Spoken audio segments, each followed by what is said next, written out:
E aí, pessoal, tudo bom? A gente vai resolver uma questão bem interessante aqui, bem interessante mesmo, que ela tem vários conceitos nela. É uma questão de circuitos e, assim, só pessoas que conseguem enxergar algumas particularidades dos dados que não foi dado aqui que conseguiria fazer essa questão. Questão bem interessante, apesar de ter uma derivada aqui, não se preocupe que a gente não vai precisar calcular derivada nenhuma. Mas ótima questão. Então vamos lá. A figura abaixo representa um circuito operando no estado permanente de corrente contínua, em que, num determinado instante t igual a zero, a chave S se fecha. V0 e a derivada de V0 em função do tempo em t mais imediatamente após o fechamento da chave são iguais, respectivamente, em volts e volts por segundo A. Então, aqui é o V0 que ele foi nos forneceu, né, que nos pede, que é nesse resistor 2. O nosso circuito, antes do fechamento da chave, desenhá-lo aqui, tem nossa resistência e aqui eu tenho um capacitor. Tá. Esse aqui era o nosso circuito antes do fechamento da chave. Antes do fechamento da chave, o meu capacitor estaria muito carregado aqui com a tensão V, VC, eu vou pôr 0 menos aqui, certo? Uma tensão aí qualquer, de forma que ele já estaria carregado, então essa corrente aqui é zero. Né?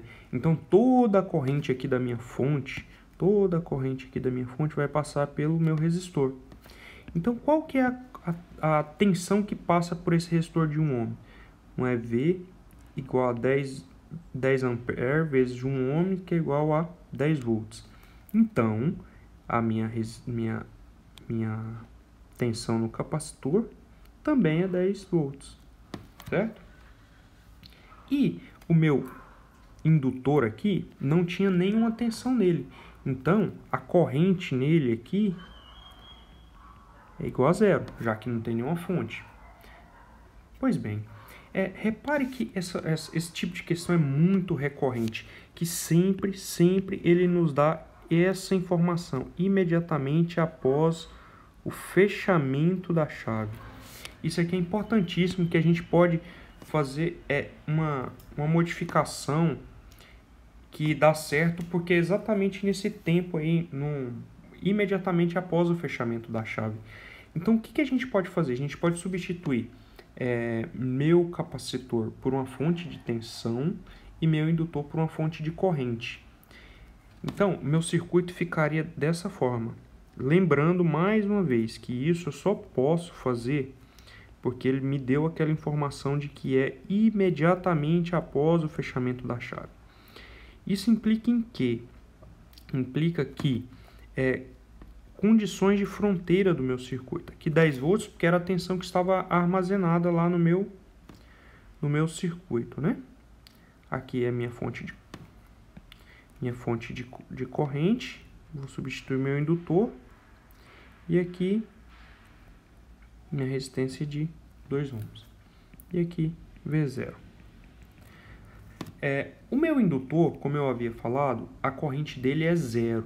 Então, ele não vai influenciar nesse momento. Então, eu posso retirá-lo aqui. Eu vou apagá-lo do meu circuito. Então, toda a manipulação algébrica que a gente precisa fazer aqui é essa, com esse circuito aqui que eu desenhei. Então, vamos lá. A primeira coisa que a gente precisa calcular aqui é a tensão V0 no resistor de 2 ohms. Tá claro aqui que minha tensão V0 é 10 volts, porque ela está em paralelo com o meu capacitor, que tem uma tensão de 10 volts. Portanto, não há a menor dúvida de que V0 em 0 mais, né, que é o que a gente quer, é 10 volts. Mas aqui isso não resolveu, porque todas as alternativas têm esse valor, né? Então vamos lá. Primeiramente a gente precisa achar algumas correntes aqui. Se aqui meu V0 Se o meu V0 aqui é 10 volts e minha resistência é de 2 ohms, então a corrente que passa aqui é de 5 amperes, concordam? Tá. Eu posso fazer a mesma análise aqui para esse resistor de 1 ohm. 10 volts sobre 1 ohm, então aqui vai passar 10 amperes. Olha só que interessante, minha fonte de corrente ela está em paralelo com esse R1, então toda a corrente dela vai passar por I1, porque aqui é 10 volts. Então se eu aplicar a lei de Kirchhoff das correntes para esse ponto aqui está chegando 10 amperes, aqui 10 amperes, então neste ponto aqui é 0 ampere. Olha só que interessante, se aqui é 0 ampere, toda essa corrente de 5 ohms aqui, perdão, a corrente de 5 ampere, ela vai passar pelo meu capacitor. Isso. E olha só que mais interessante ainda, essa corrente está saindo pelo polo positivo da minha fonte. Isso significa que o meu capacitor está fornecendo energia, ou seja, ele está perdendo a energia armazenada que ele tinha no circuito. Então tá, a próxima etapa que a gente precisa calcular é justamente essa variação da tensão aqui em V2.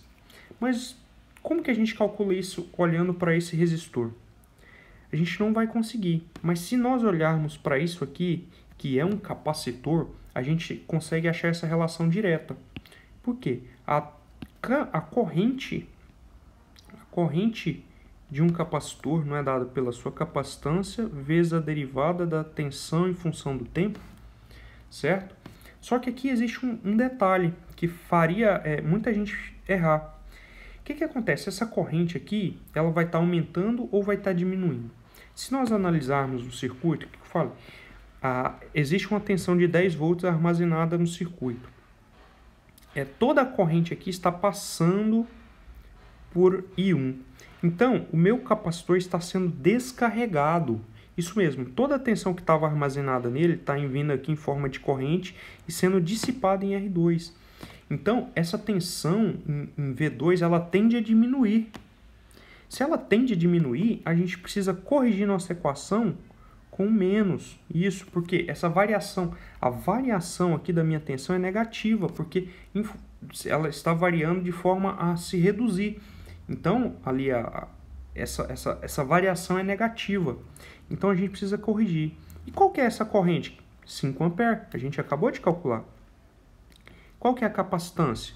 4 farad, foi dado no circuito. Então, dV O dt.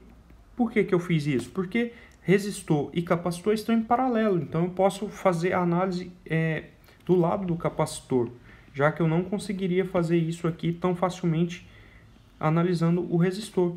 Então, isso aqui, muito fácil.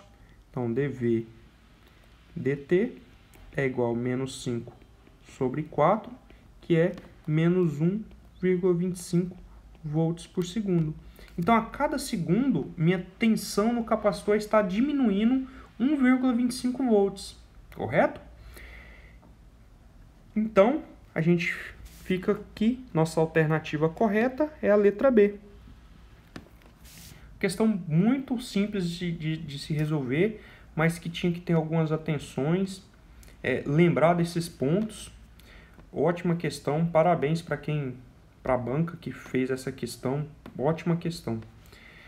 E isso aqui provavelmente deixou muita gente em dúvida, porque um capacitor, indutor, a pessoa já imagina que tem que usar cálculo diferencial para resolver, e geralmente não precisa. Esse tipo de questão, geralmente, por causa dessa informação do imediatamente após o fechamento da chave, não precisa de usar cálculo diferencial. Pessoal, então é isso aí. Até o próximo vídeo. Espero ter ajudado. Questãozinha